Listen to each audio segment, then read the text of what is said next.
ஒரே ஒரு சப்ஸ்கிரைப் மட்டும் பண்ணிட்டு பாருங்க. மனோஜ் கிட்ட வந்து விஜயா வந்து கேட்குறாங்க, இந்த மாதிரி உன் ஜாதகத்தை நான் இதுக்கு கொடுக்க போகிறேன், உனக்கு கல்யாணம் பண்ணி வச்சலாம் ஒரு நல்ல பொண்ணாக பார்க்க ஸ்டார்ட் பண்ணிடலாம் அப்படின்ற மாதிரி சொல்கிறாங்க. ஆனால் மனோஜ் வந்து பார்த்திங்கன்னா, எனக்கு இப்போல்லாம் கல்யாணம் வேணாம், என்னடா இவன் வாயிலே இவ்வளோ அதிசயமாக கல்யாணம் வேணாம்னாலும் வருது அப்படின்ட்டு ரவி எல்லாம் சொல்கிறாங்க. இல்லை எனக்கு இப்போ வேணாம். ஏன் வேணாம்? யாரையாச்சும் நீங்கள் லவ் பண்ணுறீங்களா அப்படின்றாங்க. இல்லை நான் யாரையும் லவ்லாம் பண்ணல.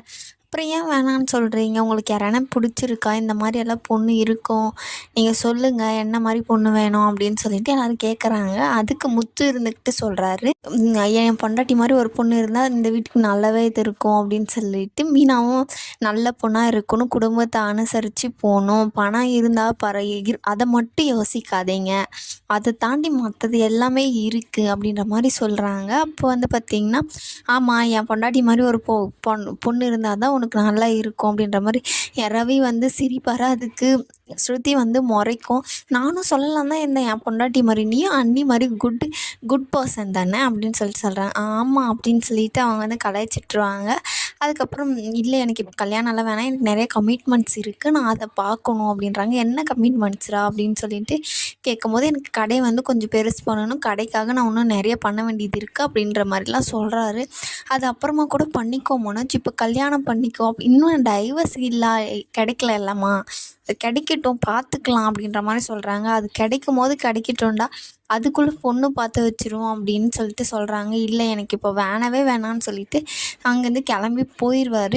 இவன் என்னவோ பண்ணுறாம்மா, இவன் என்ன பண்ணுறான்னு தெரியல, இவன் கண்டுபிடிக்கணும் அப்படின்ற மாதிரி முத்து சொல்லும் போது, அவன் விஷயத்த அவன் பார்த்துக்கிறான், இதில் நீ தலையிடாத அப்படின்னு சொல்லிடுறாங்க. அவங்களும் கம்முன்னு ஆயிடுவாங்க. அதுக்கப்புறம் பார்த்தீங்கன்னா நைட் ஆயிடுது. விஜயா வந்து ஸ்ருதிக்கு ஃபோன் பண்ணுறாங்க. எதுக்கு உங்கள் அம்மா சும்மா ஃபோன் பண்ணிகிட்டே இருக்காங்க, வீட்டுக்குள்ளே தானே இருக்காங்க அப்படின்றாங்க. எடுத்து பேச ஸ்ருதி, அப்போ தானே தெரியும் அப்படின்னு சொல்லிட்டு சொல்லும் போது அவங்களும் எடுத்து பேசுகிறாங்க. மாடிக்கு வாமா உங்ககிட்ட பேசணும் அப்படின்னு சொல்லிட்டு வச்சிடுறாங்க. அவங்களும் அங்கேருந்து கிளம்பி வெளியே வருவாங்க. அதே மாதிரி பார்த்திங்கன்னா முத்து மீனாவும் ஏதோ பேசிகிட்டு இருப்பாங்க. அதுக்கு அவங்களுக்கும் ஃபோன் பண்ணுவாங்க, இந்த மாதிரி உங்ககிட்ட நான் பேசணும் வா அப்படின்னு சொல்லிட்டு.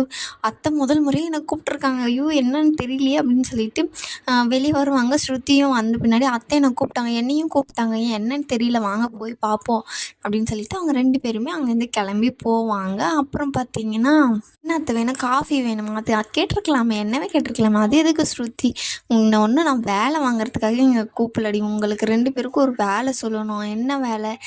மனோஜ் ஏதோ பொய் சொல்கிறான், அது மட்டும் எனக்கு நல்லா அது அவர் எப்பயுமே அப்படி தான் ஆண்டி இருக்காங்க, நீங்கள் இப்போ தான் கண்டுபிடிச்சிருக்கீங்களா அப்படின்னு சொல்லிட்டு ஸ்ருதி சொல்லுவாங்க.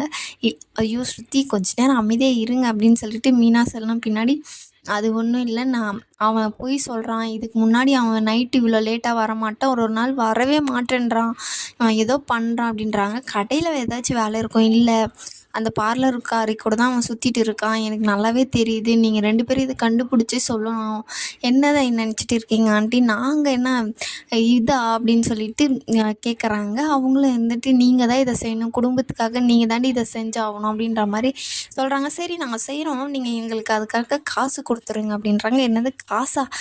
நான் எங்கே போவேன் காசுங்க, வேணால் நான் ரவிகிட்ட வாங்கி தரேன், என் புருஷன்கிட்டே வாங்கி எனக்கே தருவீங்களா?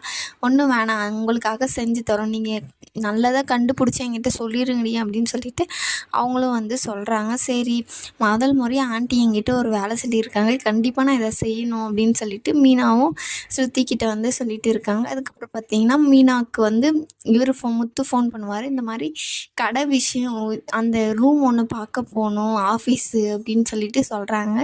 சரி போகலாம், நாளைக்கு வேண்டாம் அதுக்கப்புறமா வேணால் நம்ம போகலாம், ஏன் நாளைக்கு எனக்கு முக்கியமான கமிட்மெண்ட்ஸ் இருக்குங்க. கமிட்மெண்ட்ஸாக? இங்கிலீஷ் போனதுலேருந்து ரொம்ப பேசுகிற அப்படின்றாங்க.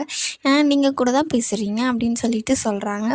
என்ன கமிட்மெண்ட்ஸு, எங்கே போகிறோம், உங்கள் அம்மா ஒரு வேலை கொடுத்துருக்காங்க, இந்த மாதிரி மனோஜை வந்து வேவு பார்க்கணும் அப்படின்னு சொல்லிட்டு. அப்படியா, சரி சரி நீ அதை பாரு, நம்ம இன்னொரு நாள் வேணால் போய்க்கலாம் அப்படின்னு சொல்லிட்டு சொல்கிறாங்க. இதோட இந்த எபிசோடு முடியுது.